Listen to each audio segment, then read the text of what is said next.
الحمد لله الذي خلق الخلق والأخلاق والأرزاق والأفعال، وله الشكر على إسباغ نعمه الظاهرة والباطنة بالأفضال، والصلاة والسلام على نبيه ورسوله المختص بحسن الشمائل، وعلى آله وأصحابه الموصوفين بالفضائل والفواضل، وعلى أتباعه العلماء العاملين بما ثبت عنه بالدلائل. مشاهدي الكرام، أهلا وسهلا بكم في حلقة جديدة من برنامجكم في شرف العربية الذي يأتيكم من قناة سلام الفضائية. وهذا البرنامج يتناول تاريخية اللغة العربية منذ العصور والدهور حتى يومنا هذا، وما زلنا في قراءات لبعض المقالات التي نشرت في التواصل في الشبكة العنكبوتية، وما زلنا مع الدكتور البروف جلال الدين محمد صالح في مقاله بعنوان اللغة العربية في إريتريا بين المطالبة الشعبية والرفض الشعوبي. ويقول في هذا المجال الدكتور: ومن الزاوية الاقتصادية قد ثبت علميا أن الشعوب التي توجد بينها لغة واحدة تكون أكثر انسجاما فيما بينها من تلك التي تتعدد لغاتها، وأن هذا الانسجام اللغوي ينعكس بدوره في نموها الاقتصادي بخلاف التباين اللغوي، ذلك أن الإنتاج الصناعي كما يقول جيلنر في كتابه الأمم الوطنية يتطلب أساليب موحدة ومنظمة، كما يحتاج إلى سكان متحركين ومتجانسين وعلى درجة عالية من التعليم. وهذه المتطلبات تعني استعمال لغة واحدة موحدة عن طريقها يمكن أن يتواصل جميع أعضاء المجتمع الذين يشاركون في العملية الاقتصادية. لذلك وجود لغة واحدة في المجتمع أو في الدولة هذا يعطي قوة اقتصادية للمجتمع الإريتري أو غيره من المجتمعات التي تعتمد على لغة واحدة في البرنامج الاقتصادي. ويقول البروف جلال الدين محمد صالح، وهذا المقال هو مقتطفات من كتابه الحركة الإسلامية والعمل السياسي، هو مقتطفات من هذا الكتاب. ويتحدث فولوريا عن مؤشرات التعدد اللغوي وارتباطها بمتوسط دخل الفرد ونصيبه من الناتج القومي في بعض بلاد العالم، فيلاحظ تدني متوسط دخل الفرد في البلاد التي تتعدد فيها اللغات مقارنة بالبلاد يقل فيها هذا التعدد اللغوي. فمثلا في بريطانيا التي يبلغ سكانها حوالي 57 مليون نسمة، بلغ متوسط دخل الفرد سنة 1988 ما يقارب 12,810 دولار، هذا متوسط دخل الفرد السنوي، بينما بلغ متوسط دخل الفرد في الفلبين ذات 59 مليونا من السكان الذين يتحدثون 106 64 لغة يتحدثون فلبين بهذه النسبة الكبيرة من اللغات التعدد اللغوي. أما بريطانيا فتعتمد على لغة واحدة وهي اللغة الإنجليزية.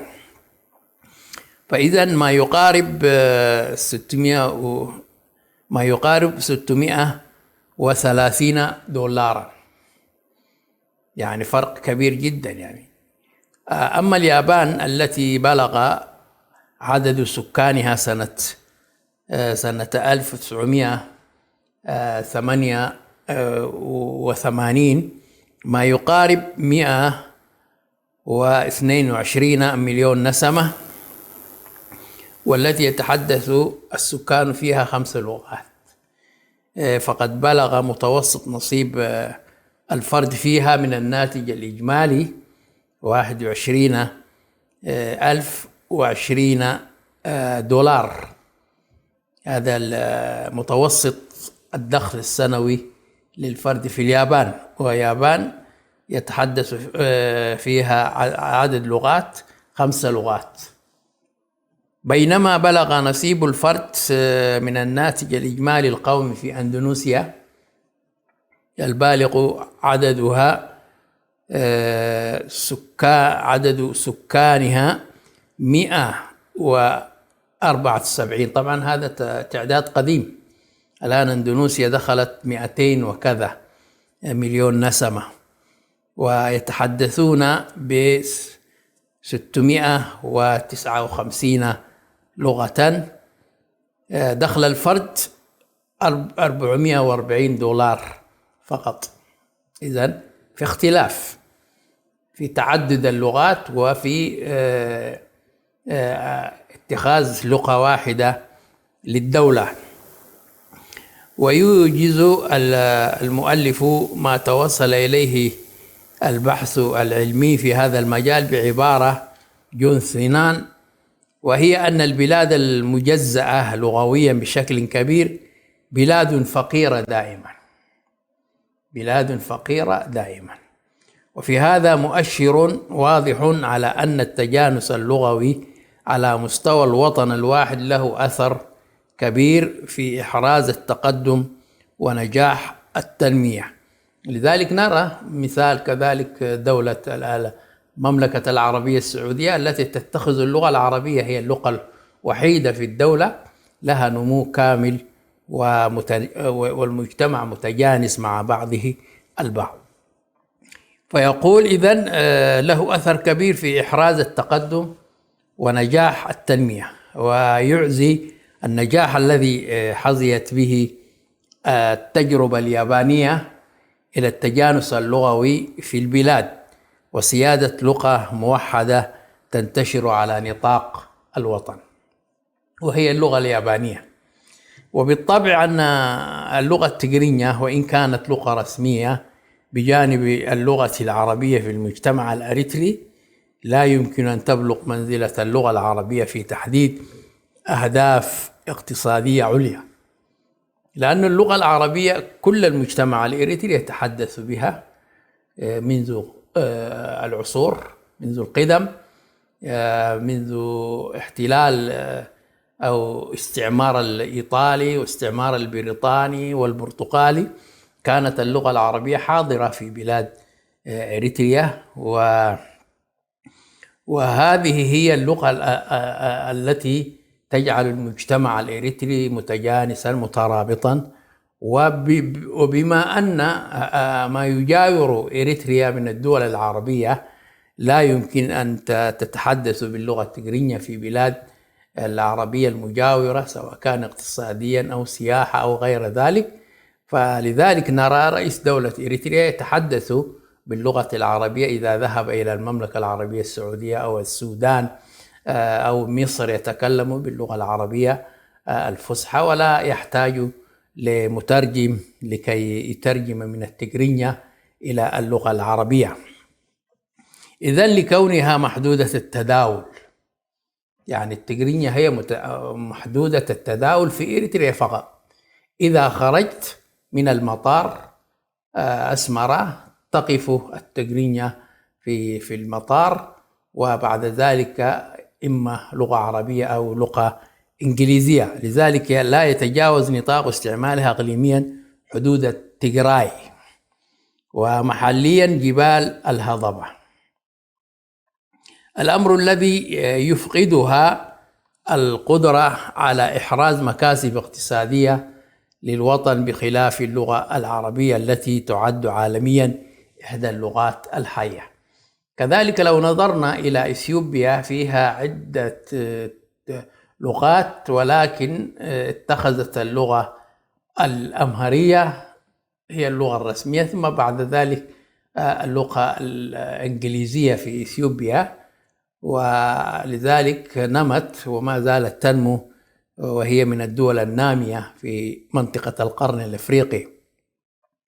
فلذلك وتربط إريتريا بمحيطها العربي، أي اللغة العربية، حيث السودان برقعته الواسعة وثقافته العربية وسوقه العريض، وكذلك اليمن والخليج العربي بمدخراته النفطية.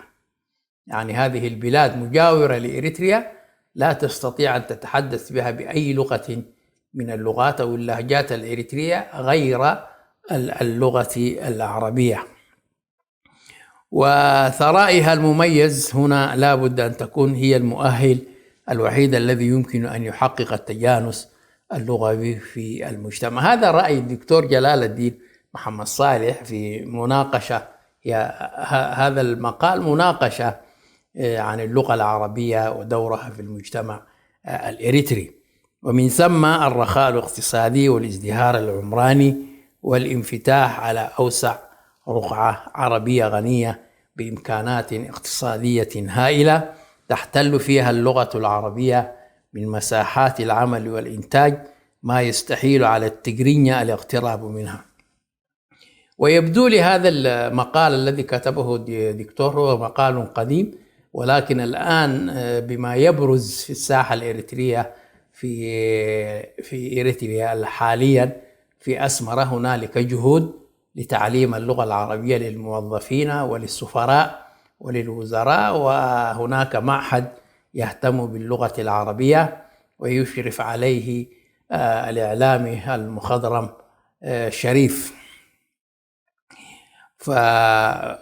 فلذلك نجد هنالك تخريج 4 دفعات حتى الآن من هذا المعهد لتعليم اللغة العربية. ويقول ومن ثم الرخاء الاقتصادي والازدهار العمراني. مشاهدي الكرام، إلى فاصل قصير ثم نعود إليكم مرة أخرى.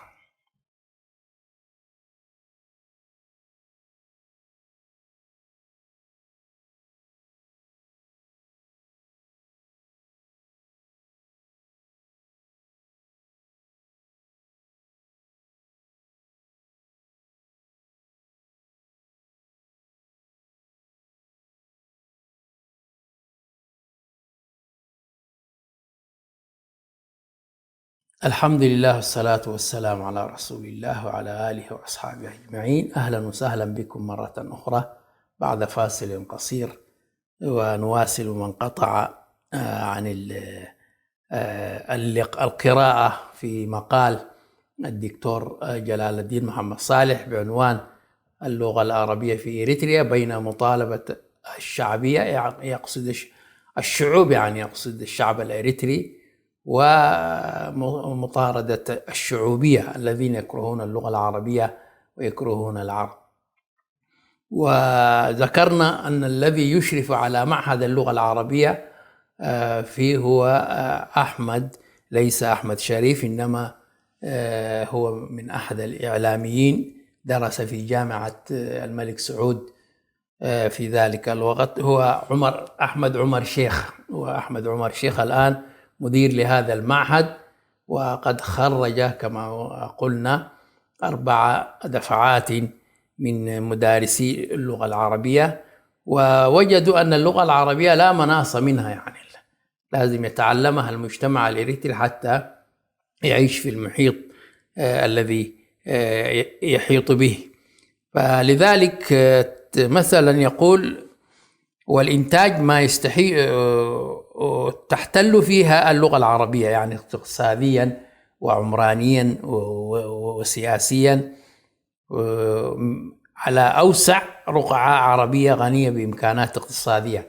فاللغة العربية هي المرشحة لأن تؤطر هذه الدول مع إريتريا، ويكون هنالك مساحات العمل والإنتاج ما يستحيل على التجرينيا الاقتراب منه، تماما كاللغة الإنجليزية في كندا مقابل اللغة الفرنسية. كندا تنقسم إلى لغة في لغاتها إلى لغة فرنسية وإلى اللغة الإنجليزية، ولكن اللغة الإنجليزية هي اللغة الرسمية في البلاد، واللغة الثانية هي اللغة الفرنسية. لذلك يقول في كندا مقابل اللغة الفرنسية، حيث فضل 3.5 ملايين مهاجر إلى كندا بعد عام 1945 تعليم أبنائهم باللغة الإنجليزية التي تفتح آفاقا وظيفية في شمال أمريكا أوسع بكثير مما تفعله اللغة الفرنسية. شمال كندا أو الدولة المجاورة لأمريكا هي لكندا هي أمريكا اللغة هي اللغة الرسمية، وكذلك الارتباط الكندي مع بريطانيا، وبريطانيا لغتها هي اللغة الإنجليزية. لذلك كثير من 3.5 ملايين طبعا هذا قديم، عام 1945 فضل نصف مهاجر إلى كندا. طبعا كندا تعتبر أو تعد من دول كل الناس مهاجرة هناك، سواء كانوا الإنجليز وغيرهم، فهي دولة ناشئة وتابعة لبريطانيا للتاج البريطاني. فيقول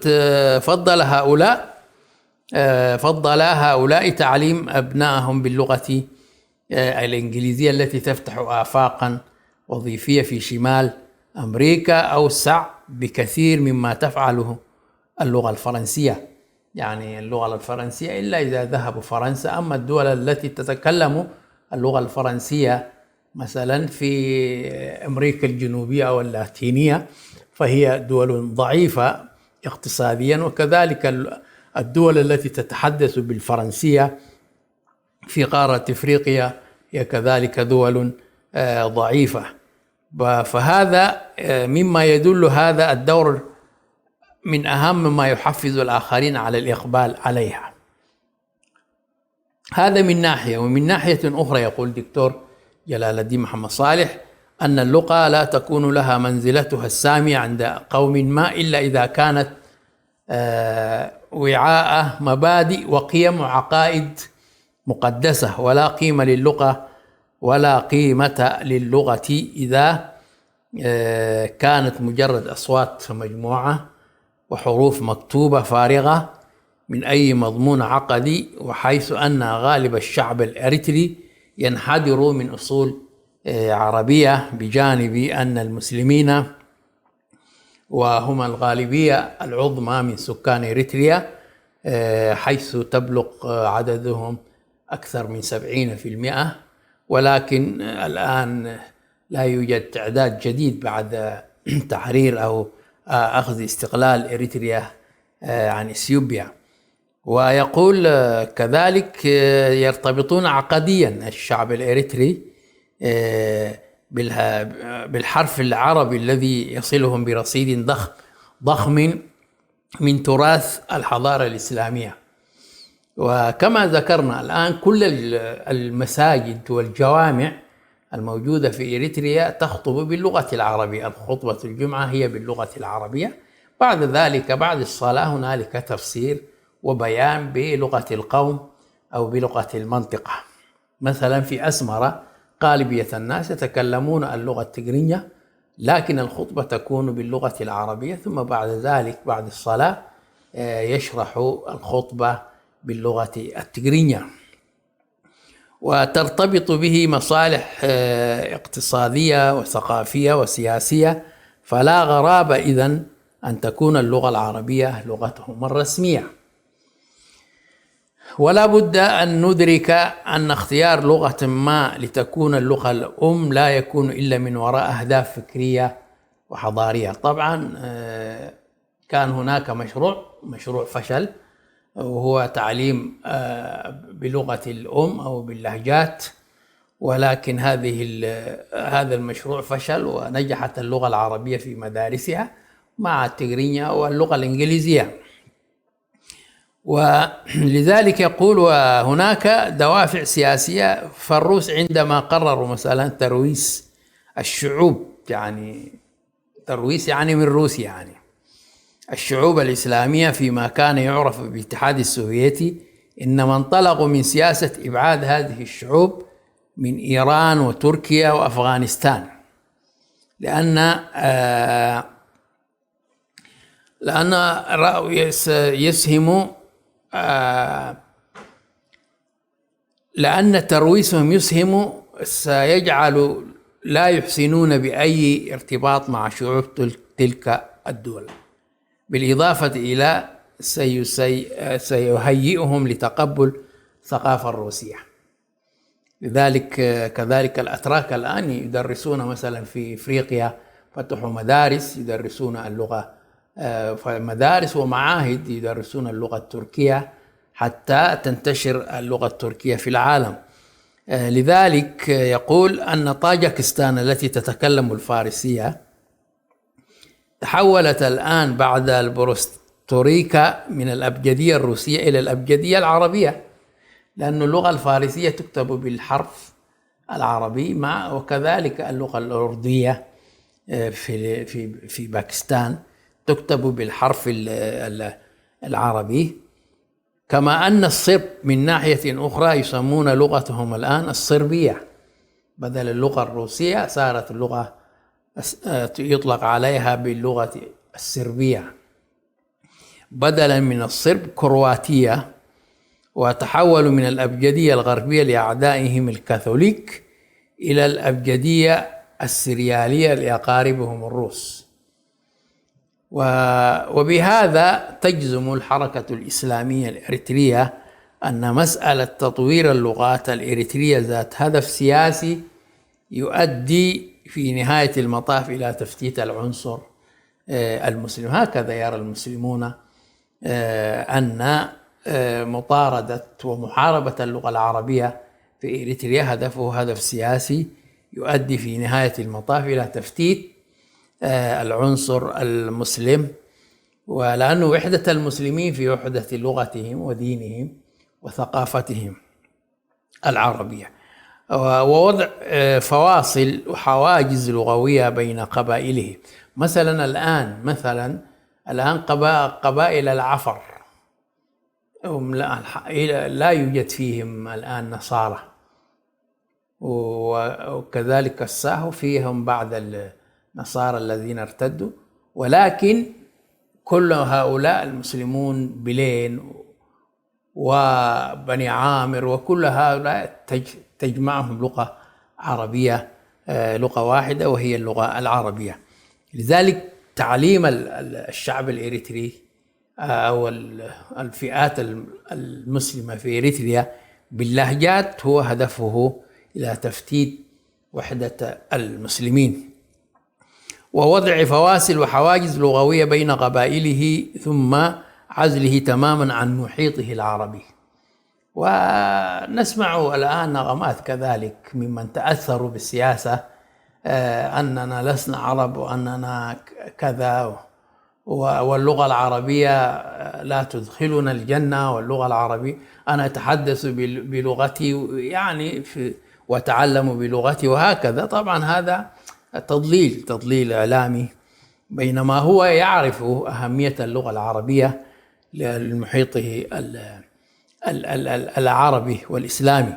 ويقول كذلك وتهيئته لعملية التجرنة من اللغة التجرينية، واللغة التجرينية والتجرايت والأمهرية هي من اللغات العربية السبئية الجعزية التي جاءت مع قبيلة حبشة العربية قبل الإسلام، وأنشأت حضارة وأنشأت دولة كان يسمى عليها مملكة الحبشة. والتعجيم من خلال الحرف اللاتيني، يعني تلك اللغات كان كلها تكتب بالحرف اللاتيني، الساو والعفا والبلين وغيرها، ما عدا لغة التجرايت تكتب بالحرف المسند وهو الحرف الحبشي العربي. فيقول من خلال الحرف اللاتيني المطروح كوسيلة تطوير هذه اللغة وكتابتها. مشاهدي الكرام، إلى حلقة جديدة أستودعكم الله، والسلام عليكم ورحمة الله وبركاته.